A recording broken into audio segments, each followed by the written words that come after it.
Good morning everyone. This is a part of Waterloo Park in North London near where I live. I teach a regular class here on a Saturday morning at 11 a.m, a Qigong class obviously, and this is a lovely, brisk, slightly chilly autumn morning, and so I thought I'd do a little video of some warm-up exercises. Sometimes this exercise and the variations of this exercise are referred to as the constant bear. And so I'm going to do a few variations. This is good for a warm-up and a loosening type of an experience of the exercises. So we're going to start off like this. I'm going to have my feet underneath my hips rather than shoulders. I want them underneath the hips so that the leg muscles can relax as much as possible. Tailbones tucked under, all the usual things. Careful not to collapse in the solar plex. Allow this area to be open here. Shoulders always dropped, chin slightly down, long at the back of the neck, tip of the tongue on the roof of the mouth, back of the tongue down, so you have a hollow at the back of the mouth and the upper part of the throat, breathing in and out naturally through the nose. So we're going to be starting off just doing this variation here, very, very basic. Turning at the hips and allowing the arms to be loose, like your hands are heavy weights attached to the shoulders by pieces of string. We want to make sure that we turn from the hips, not just the shoulders. And the only reason the arms should move is as a result of the turning of the hips. If the hips don't turn, the arms should just come to rest like this. So as I turn the hips, it throws the arms and the hands away from the body. So this is a very basic variation of the exercise. One of the things we want to avoid is the hips going side to side, like this. You shouldn't do that. We want to keep the hips in the middle of the feet.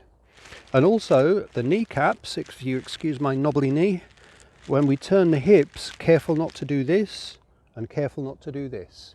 The kneecap stays pointed in the same direction as the big toe, even though we turn the hips. You see this? I'm turning my hips, but the kneecap is in the same direction as the big toes. So we're doing this.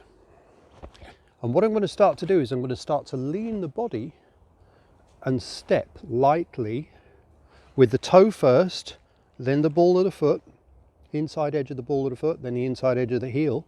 And then I'm going to slowly step in. I'm going to do this in slow motion first. And I'm going to take a little step, toe, big toe, inside edge of the ball of the foot, inside edge of the heel, then the rest of the foot flat. And as I turn, I'm leaning and bringing the foot in comfortably to the same distance that I originally started at. And now I'm going to take one turn this way and I'm going to go back the other way. So big toe, inside edge of the ball of the foot, inside edge of the heel, lean and step. Step, and here now I'm going to turn once and I'm going to go back the other way like this and in to the same distance, hip width with the feet. One more step and in. Now I'm just going to take one turn and go back. One step and in, two steps and in, one single turn and then back the other way, one step and in, two steps and in, one turn and then back the other way, one step, step in, two steps, step in, one single turn, I'll go back once more, one step and in, two steps in, one single turn, one step and in, second step and in, and then I'm just going to go back to this.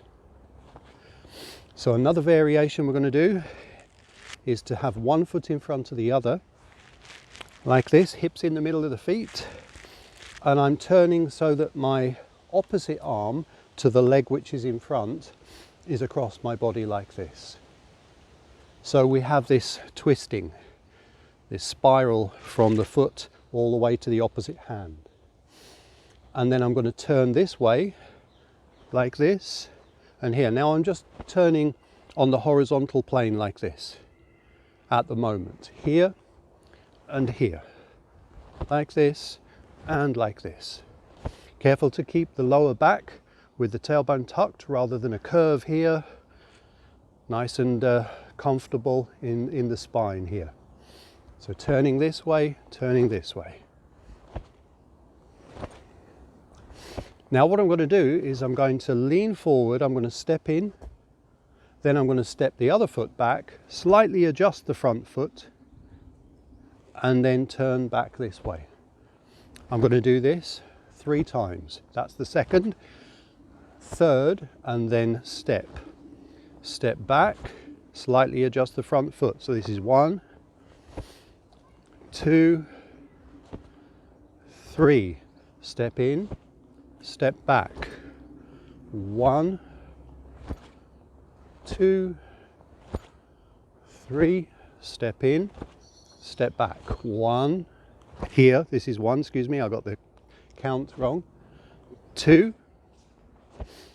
3. Step in, step back. And 1,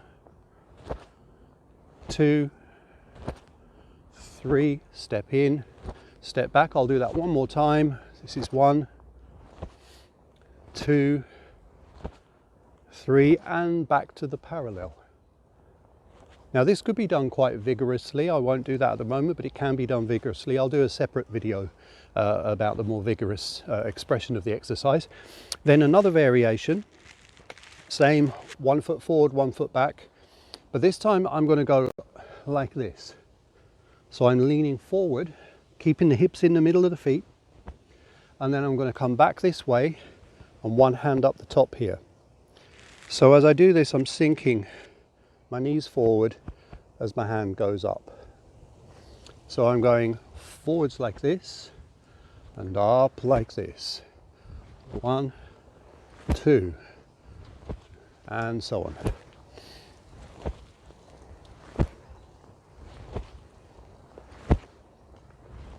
I'm going to do this just a few times, and then I'm going to go back to this, step, step back, and I'm leaning forward. Now I'm going to go this way.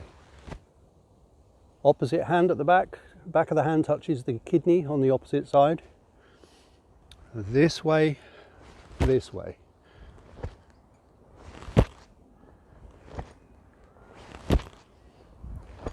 And then this time back to the horizontal plane, step parallel, step back and lean forward. Then this way, 1, 2, 3, back to the horizontal plane, step in, lean forward as you step back. 1, 2, 3, back to the horizontal plane, and I'm going to step parallel. To finish, I'm going to just turn to face this way and back to this. And I'm gradually standing a little taller, straightening the knees and slowing the hip movement down. So even after that short period, because of the centrifugal motion of the arm swinging, it sends the blood to the hands and the fingers. I'm warmer on the inside than before I started. So have fun with that one. Thank you.